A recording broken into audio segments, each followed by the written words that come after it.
है जिन्हें अस्पताल में दाखिल करा दिया गया है। पुलिस धमाके की जांच में जुटी है।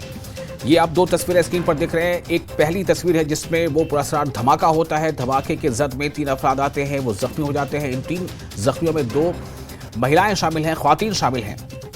दूसरी तरफ आप देखिए, ये वो शेल है जिसके बारे में बताया जा रहा है कि जंग आलू शेल था जो फट पड़ा है और जिसके नतीजे में 3 लोग जख्मी हुए और जिनका अस्पताल इलाज में चल रहा है। इन 3 जख्मियों में से 2 ख्वातीन भी शामिल हैं।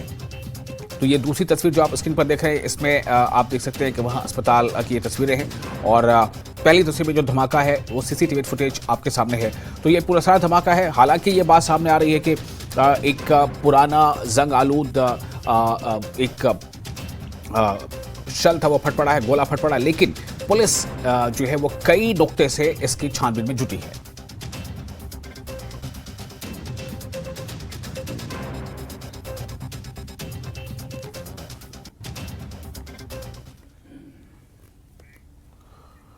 और माशरे में मंशियात की लानत को रोकने की मुसलसल कोशिशें जारी हैं। पुलिस ने सिविल इंतजामिया के साथ मिलकर गांव गंद ख्वाजा कासिम पटन वितरगाम करेरी में पोस्ट की गैर कानूनी काश्त को तबाह किया है।